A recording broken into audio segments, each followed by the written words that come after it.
the person can generate URLs that will relate to whichever places they're going to do the advert. Alright, so like I'm saying, there are many other ways you can build this platform. The concept is to understand how to use Laravel so that you can use it to build anything.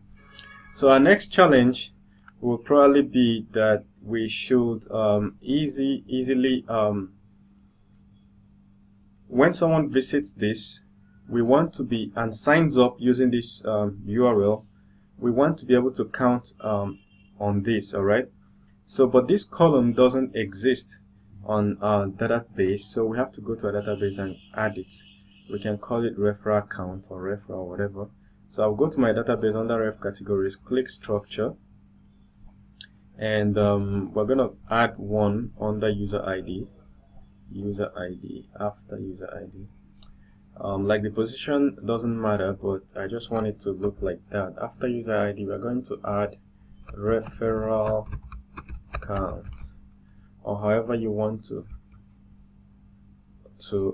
rate it. Alright,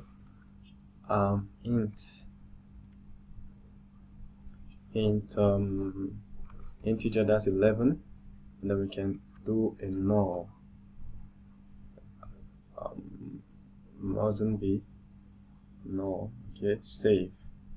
We can save it. Alright, another thing we can do is to say referral visits. So the idea is we want to know how many people that visited and how many people that eventually signed up. So let's create another field called referral visits. Referral visits, integer 11, and it can be null, and we can say save. So I think that pretty much sorts it out. The only other thing is that we might have to put the default to be referral counts to be 0. So default change.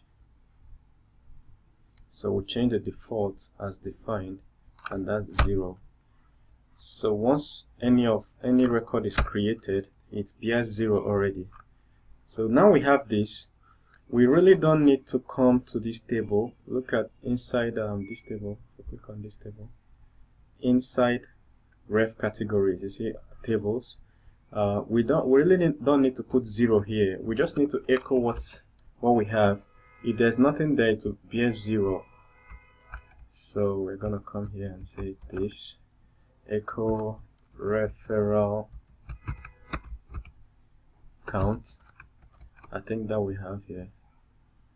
I think we should call it signups. Signups visits. So we can know how many people that visited and how many people that signed up. So visits. So now we have referral visits and referral sign-ups. So if we come to our platform and refresh, we now have the total number of visits and total number of sign-ups. Okay. Now I think that basically sorts our issue. But if you really notice, you see that it's supposed to be showing us 0 here because we've set it to 0 as default in the database, but it's not showing